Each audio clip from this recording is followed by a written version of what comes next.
Like, this clip getting shown again, and it's just, in my opinion, is completely unacceptable. It is completely unacceptable.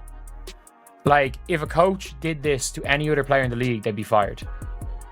Or they'd at least be questionable in being fired. Caitlin Clark just got physically grabbed by her own assistant coach for celebrating with the crowd. Not a tap on the shoulder, not a gentle reminder. A full-on yank that left millions of viewers asking the same question, what the hell is going on in Indiana? The Fever were up by 20. Clark had just drained a step-back three that brought the entire arena to its feet. She was feeding off that energy, giving fans exactly what they came to see. Then Karima Christon, one of Indiana's assistant coaches, literally grabbed her and pulled her away from the crowd like she was breaking up a bar fight. The internet exploded. Clips went viral within minutes. And Clark's face in that moment told the whole story. Pure confusion mixed with a growing realization that even celebrating a big play apparently requires permission slips in Indiana. This wasn't some isolated incident either. It's the latest chapter in what's becoming an uncomfortable pattern. The Indiana Fever seemingly doing everything in their power to dim the brightest star they've ever had. And the timing couldn't be more insane when you consider what Clark means to this franchise. We're talking about a player who accounted for over 26% of all WNBA economic activity as a rookie. Merchandise sales jumped 234% league-wide after she arrived. The Fever's franchise value shot from $90 million to $340 million in just 40 games. She didn't just move the needle, she shattered it. But instead of building statues, Indiana's building walls. Early benchings when she's heating up. Teammates who treat passing to her like it's optional. Rotations that defy basketball logic. And now, physically restraining her for showing personality. Remember that other viral moment from the same game? Clark literally bent down to tie her shoe after passing to Natasha Howard because she knew that ball wasn't coming back. Howard wouldn't even look in her direction.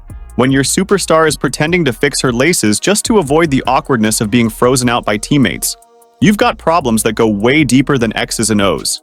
This is the same player who built her entire brand on playing with fire, waving to student sections, hitting logo threes, talking trash with a smile. She brought joy to a sport that spent years begging for attention. Now the team cashing her checks is basically telling her to sit down and be quiet. From a business standpoint, it's complete insanity. Any CEO watching this would clean house before lunch. You've got someone who fills arenas, sells jerseys faster than they can make them, and generates media coverage that would normally take decades to accumulate. The logical move? Roll out the red carpet. Build everything around her. Instead, the Fever are treating Clark like an overeager intern who needs constant reminders about her place in the hierarchy. They won the lottery and immediately started complaining about the taxes. Let's address what everyone's thinking, but not saying out loud. There's an uncomfortable dynamic here that goes beyond basketball. Clark is a white woman dominating a league that didn't exactly have her demographic penciled in as the next face of the franchise. She's not apologizing for her success or playing into identity politics. She's just hooping at a level that makes everyone else look ordinary. For certain segments of the WNBA old guard, that's apparently unacceptable. Her excellence disrupts narratives. Her marketability threatens hierarchies. So instead of embracing the best thing to happen to women's basketball in decades, there's this passive-aggressive campaign to put her back in her place. You see it everywhere. Every possession where she's wide open and ignored. Every mysterious early substitution. Every moment where coaches and teammates seem more interested in humbling her than winning games. Fans aren't blind. They see exactly what's happening.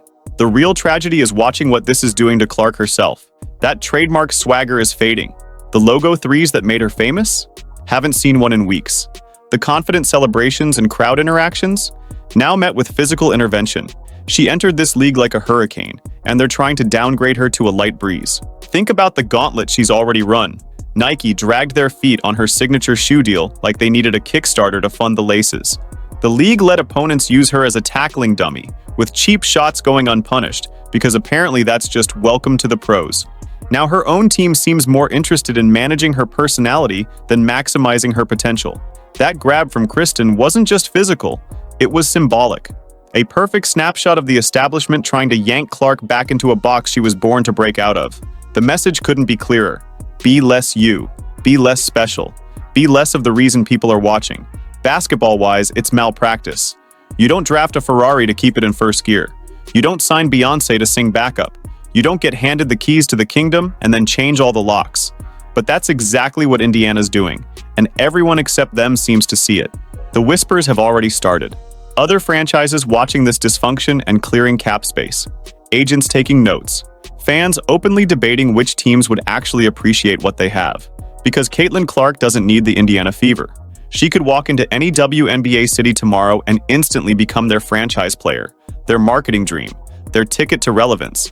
The Fever without Clark? They go right back to being an afterthought. A team nobody watched, in a market nobody cared about, playing to crowds that looked like family reunions.